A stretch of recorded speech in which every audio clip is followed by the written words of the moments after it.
I've come to an understanding that back to school is in session.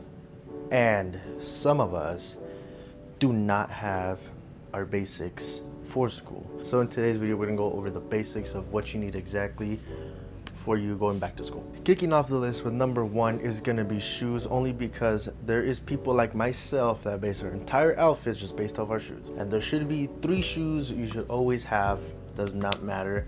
You can actually get away with 1, but if you do have a little more budget and you're willing to expand your budget a little bit more, there are 3 shoes, which are dress shoes, white shoes / casual shoes, and boots.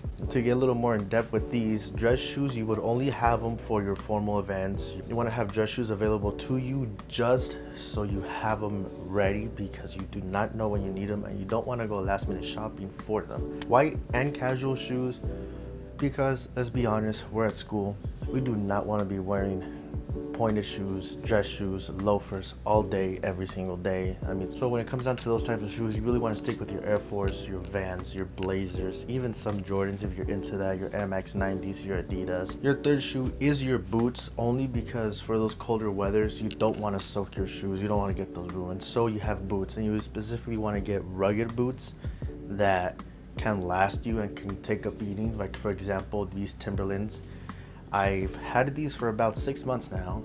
Worn them once in rain and they were amazing. My feet stay dry. Number 2 on this list is gonna be your bottoms. You wanna have jeans and chinos. For your jeans, you wanna have 2 colors specifically, blue and black. You wanna have your blacks because they go with everything. There's not one thing I can find on this list that does not go with black jeans. Blues, so you have more of a alternative option. So if you really want one pair of jeans, just stick with your blacks, and you want to have chinos on that side too, only because chinos are a little more formal, dressier type of jean that you could wear with anything, and you can get far with those. Chinos, you could dress them up, dress them down, you could wear them casually, wear them formally, the right way, properly. Number 3 on this list is going to be shirts. You want to have your polos, your t-shirts, and your dress shirts. Dress shirts is more your button-ups and things like that sort.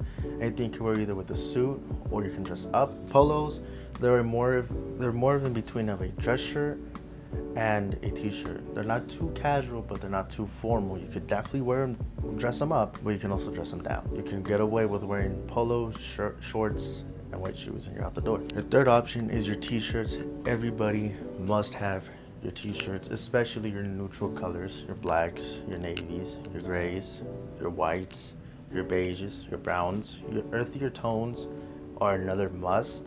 Burgundy, olives, even as going as a little light blue, more like an ocean blue. You want to have your neutral colors first, and from there you explore whether you like vibrant colors, deeper colors, as whatever your choice is.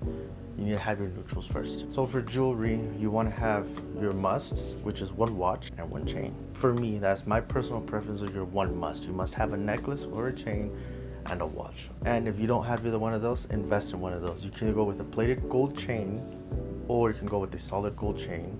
Personal preference, solid gold is a little more expensive and is more on the pricier side compared to silver plated gold plated chains. Watches, you have all sorts of watches. I would suggest sticking to your quartz and automatics if you want more of a common and budget friendly watch. Number 5, good hygiene. That means staying away from soap bars because they are highly chemically made. You want to have body wash, you want to have good breath, you want to have gum or mints around you at all times. Carry a small bottle of mouthwash.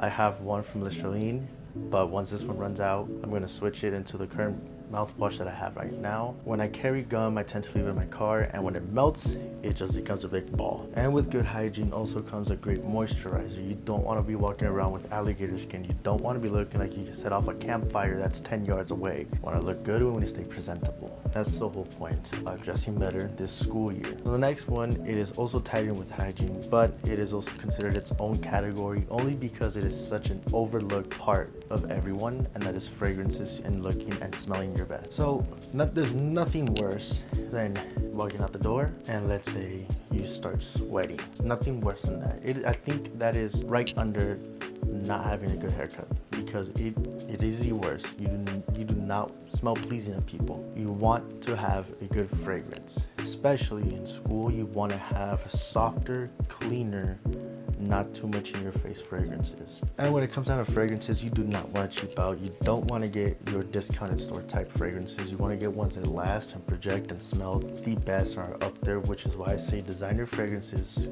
are the way to go in this type of term. It is personal preference. So I would honestly tell you, save an extra 40-50 bucks and miss out on the Ross fragrances and get a designer higher end fragrance. And if you don't want to pay retail, there's plenty of websites that have fragrances at a discounted price. But nothing will absolutely do justice if you have this last thing, and that is having a horrible backpack. You want to have a clean, nice looking backpack, whether it's leather, or if you don't want a leather one, you can definitely get a canvas one, but you want to stick to your neutral colors because you don't want to be that kid walking around with a bright pink backpack. Trust me, not fun. And with that being said, these are the 7 items everybody must have in their wardrobe, especially when going back to school. You don't want to go back to school being that one kid that just stands out, but in the wrong way. So let's keep it clean, let's keep it professional, let's keep it sophisticated, and make sure we're all staying at our best.